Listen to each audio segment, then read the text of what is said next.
नमस्कार दोस्तों, RBS competitive group में आप लोगों का बहुत बहुत स्वागत है। और दोस्तों आज हम जानने वाले हैं सुशील कुमार और सागर धनखड़, जो कि दोनों पहलवान हैं। एक है भारत के जाने माने पहलवान सुशील कुमार और एक दूसरी तरफ है भारत के युवा पहलवान सागर धनखड़, जिनकी फिलहाल में एक विवाद में मृत्यु हो चुकी है और उस विवाद में सुशील कुमार और सागर धनखड़ दोनों शामिल हैं। तो दोस्तों हम जानते हैं सबसे पहले तो सुशील कुमार के बारे में और इसके बाद जानेंगे कि सागर धनखड़ की मृत्यु में सुशील कुमार का क्या रोल है, यानी कि किस तरीके से सुशील कुमार के द्वारा सागर धनखड़ की जो हत्या हुई है या किस तरीके से उनका जो मैटर है उसके बारे में जानेंगे। दोस्तों सबसे पहले हम बात करते हैं सुशील कुमार की, जो कि भारत के एक जाने माने रेसलर हैं और जो कि ओलंपिक पदक विजेता हैं, जो कि विश्व की सबसे बड़ी खेल प्रतियोगिता होती है जिन्होंने ओलंपिक पदक जीता है।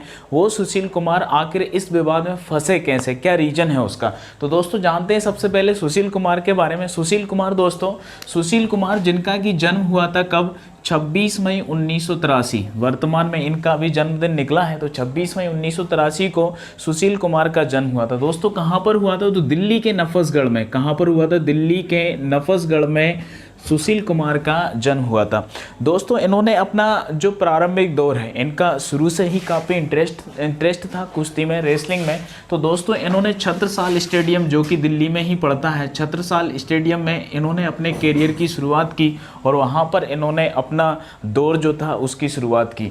14 वर्ष की उम्र में दोस्तों इन्होंने अपने करियर की शुरुआत की। सुशील कुमार ने अपने करियर की शुरुआत की 14 वर्ष की उम्र में और ये काफ़ी प्रतिभाशाली थे, तो घर वालों ने भी इनका काफ़ी सपोर्ट किया। ये मांस वगैरह नहीं खाते थे, तो अन्य पौष्टिक भोजन घर वालों ने जैसे भी उपलब्ध कराया। सुशील कुमार का जन्म जो हुआ था एक जाट परिवार में हुआ था और इनका पूरा नाम जो है सुशील कुमार सोलंकी, इस तरीके से ये अपना पूरा नाम लिखते हैं। लेकिन दोस्तों इनका कीर्तिमान कब स्थापित हुआ, सन 2005 और 2007 में। 2005 में दोस्तों इन्होंने अपने भारत का नाम कुश्ती के क्षेत्र में पूरे विश्व में फेमस किया। क्या किया दोस्तों इन्होंने, 2005 में कॉमनवेल्थ जो गेम होते हैं, इसमें इन्होंने कुश्ती में गोल्ड मेडल जीता। किसने, सुशील कुमार ने। और यही कारनामा इन्होंने 2007 में भी करके बताया, कॉमनवेल्थ गेम में इन्होंने फिर से गोल्ड मेडल जीता। और दोस्तों यही था सुशील कुमार की प्रसिद्धि का एक काफ़ी बड़ा रीजन। अब ये पूरे भारत में जाने माने लगे, हर हस्ती इनको जानने लगी। हर खेल के क्षेत्र में, ये कुश्ती के क्षेत्र में जो थे काफ़ी लोगों के पसंदीदा हो चुके थे। और इसी दौरान दोस्तों 2006 में इनको अर्जुन अवार्ड भी मिला। 2006 में इनको अर्जुन अवार्ड में मिला और राजीव गांधी पुरस्कार से भी सम्मानित किए गए। कौन, सुशील कुमार। इसके बाद दोस्तों 2008 में इन्होंने एक कारनामा और करा। 2008 में जो बीजिंग ओलंपिक, यानी कि चाइना में जो ओलंपिक हुआ था, बीजिंग ओलंपिक 2008 में इन्होंने कांस्य पदक जीता। दोस्तों ये इनकी प्रसिद्धि का सबसे बड़ा रीजन था, क्योंकि ओलंपिक जो होता है विश्व का सबसे बड़ा खेल समारोह होता है, जिसमें इन्होंने कांस्य पदक दिलाया भारत को रेसलिंग के क्षेत्र में। और ये भारत के एक जाने माने रेसलर बन गए, यानी कि बहुत बड़े स्टार बन गए।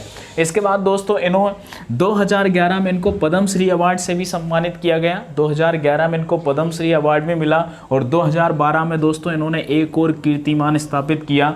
लंदन ओलंपिक 2012 में इन्होंने रजत पदक जीता रेसलिंग के क्षेत्र में। अब दोस्तों इस समय ये भारत के एक जानी मानी हस्ती थी। काफ़ी युवा जो पहलवान होते हैं उनके दिलों में ये राज करते थे।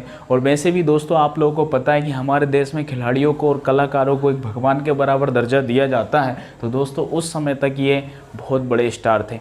अब दोस्तों बात करते हैं 2021 में इनके साथ ऐसी क्या घटना हुई जिसके बारे में हम जानना चाहते हैं। सागर धनखड़ की मृत्यु कैसे हुई, तो दोस्तों इनका एक फ्लैट था दिल्ली में इनका एक फ्लैट था जो कि इनकी पत्नी के नाम पे था, सुशील कुमार की पत्नी के नाम पे। और वहाँ सागर धनखड़ और उनके जो दोस्त थे वो वहाँ पर रहते थे।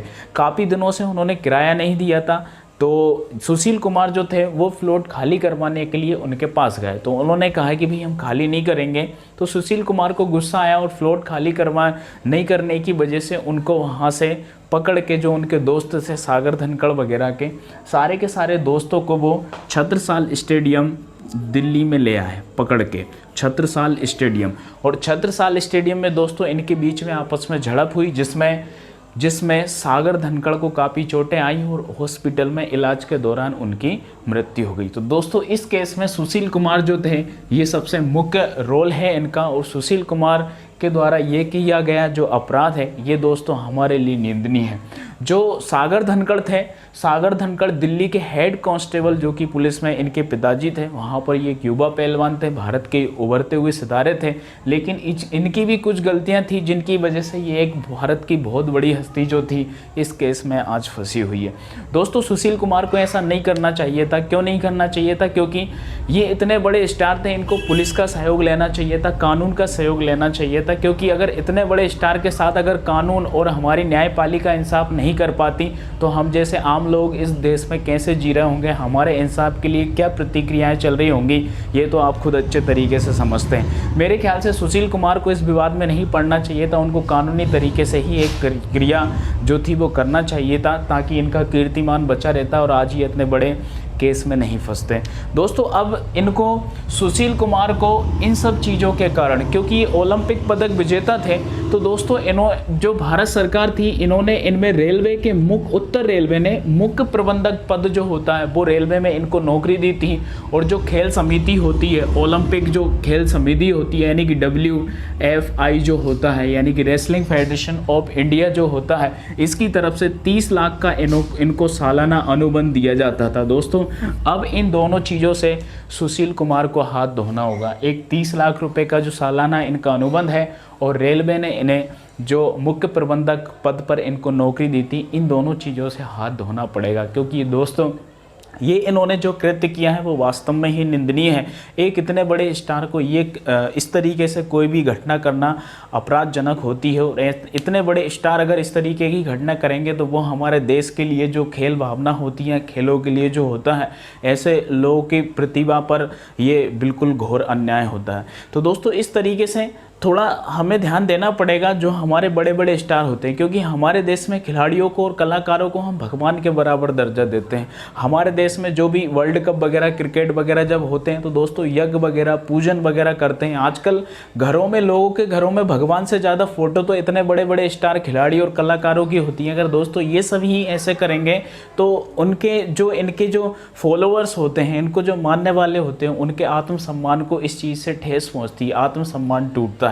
क्योंकि दोस्तों पिछली साल हमने एक घटना देखी सुशांत सिंह राजपूत को लेके, जिनकी की मृत्यु हुई अचानक तरीके से, वो भी ड्रग्स मामले में। जब उनकी जांच हुई तो दोस्तों इतने सारे लोग ड्रग्स का सेवन करते हैं, इतने बड़े बड़े स्टार उस एक गंदगी में शामिल हैं जो कि हमारे लिए अपराध है। क्योंकि हम सोचते हैं कि ये लोग हमारे स्टार हैं, हमें एक अच्छा मार्गदर्शन देंगे, हम लोग इनको इतनी इज्जत देते हैं, इतना प्यार देते हैं, लेकिन इसके बावजूद भी ये लोग इतना घिनौना कृत्य करते हैं जो कि हमारे दिलों को तोड़ने वाली घटना होती है। दोस्तों इस देश में अगर कोई भी चीज़, कोई पेप्सोडेंट वगैरह, कोई बिस्किट वगैरह खरीदता है ना, तो उसके लिए भी एक ब्रांड एम्बेसडर बनाया जाता है, जिसमें किसी ना किसी विशेष स्टार को उसको ऐड करने के लिए दिया जाता है, तब उसको लोग बाग देश में खरीदते हैं। प्रोडक्ट कंपनी, निर्माता आप लोगों के लिए क्यों ऐसा करते हैं? आप इतने बड़े बड़े स्टार होते हैं, आप लोगों को क्यों इतना ऑफर देते हैं, क्यों आपको पैसे देते हैं? ताकि लोग बाग, आपके जो फॉलोअर है, जो आपको पसंद करते हैं, वो ये सब चीज़ें खरीदें। आपको पसंद करने वाले लोग होते हैं, इसलिए। नहीं तो ऐसे तो नॉर्मल चीज़ें जिसकी आवश्यकता होती है वो सब खरीदते हैं, लेकिन आप लोगों से ऐड क्यों करवाते हैं? क्योंकि इस देश में आपको बहुत ज़्यादा मानते हैं। आप अगर गलत चीज़ का भी ऐड करेंगे ना, तो लोग जो आपको पसंद करते हैं वो आपसे विशेष खरीदेंगे। तो दोस्तों मेरा इतना ही कहना है कि इतने बड़े स्टार जो हैं हमारे देश में, बड़े बड़े जो स्टार हैं, उन सबको ये सब ऐसे कृत्यों से दूर रहना चाहिए। पिछली बार काफ़ी लोगों का नाम सामने आया ड्रग्स मामले में, जो कि पूरे मुंबई में बड़े बड़े स्टार शामिल थे। तो दोस्तों ये सब हमारे लिए एक घोर निंदनीय है। ऐसे कलाकारों को फॉलोअर्स करना आप लोग छोड़ दीजिए, और ऐसे कलाकार जो आपकी भावना को ठेस पहुंचाते हैं, जो आपकी भावनाओं के साथ खिलवाड़ करते हैं, दोस्तों ऐसे कलाकारों से दूर रहिए। और कलाकारों का भी एक फ़र्ज़ बनता है कि जिस तरीके से लोग आपको जिस छवि में देखते हैं, उस छवि में आप लगातार बने रहें, अपने देश को एक उचित मार्गदर्शन दें। क्योंकि आप लोगों ने देखा होगा, जैसे रामायण में आप लोगों ने देखा होगा कि अरुण गोविल जी ने राम भगवान का जो वहाँ पे जो रोल किया था, उस रोल को निभाने के बाद उनके कई इंटरव्यू हुए, कई सारे ऑफर उनके पास आए, लेकिन उन्होंने ना किसी फिल्म में ना किसी जगह ऐसा कोई भी काम किया कि उनकी छवि को कोई ऐसे लज्जित कर सकें या उनकी छवि किसी गलत तरीके से लोग बाग देख सकें। तो दोस्तों आज ऐसे व्यक्ति की छवि जब हम भगवान राम की फ़ोटो शेयर करते हैं ना, तो राम भगवान के साथ भगवान राम की फ़ोटो कैसी थी वो तो हमें पता नहीं, लेकिन हम अरुण गोविल जी की ही फ़ोटो शेयर करते हैं, क्योंकि उन्होंने अपने आप को जिस तरीके से उन्होंने जो किरदार निभाया था उसी तरीके से अपने आप को उन्होंने अपनी ज़िंदगी में ढाला है। तो सारे कलाकार जो भी हम जिस तरीके से आप लोगों को बहुत अच्छे तरीके से देखते हैं, आप सभी कलाकार अपने जीवन को उसी तरीके से ढालें, अपने देश के प्रति समर्पित रहें, अपने लोगों के प्रति समर्पित रहें। जो लोग आपको जिस तरीके से जिस दृष्टिकोण से देखते हैं आप उसी दृष्टिकोण के साथ बने रहें। ठीक है दोस्तों, तो ये सुशील कुमार और सागर धनखड़ का केस था जिसमें सागर धनखड़ की मृत्यु हुई, जो कि 23 वर्षीय एक युवा पहलवान थे, और सुशील कुमार जो कि एक युवा पहलवानों के एक आदर्श थे जिन्होंने इतना घिनौना कृत्य किया है। तो इसके लिए हम खेल प्रेमी सभी जो भी इस देश को खेल प्रेमी लोग हैं वो सभी निश्चित रूप से अपने आप को निंदनीय घोषित करेंगे, अपने आप को गिल्टी फील करेंगे कि हमने ऐसे व्यक्ति को फॉलो किया है।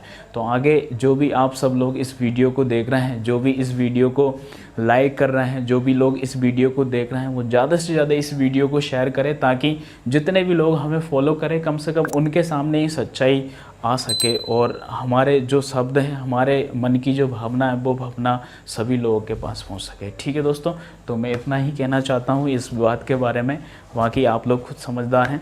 ठीक है, धन्यवाद।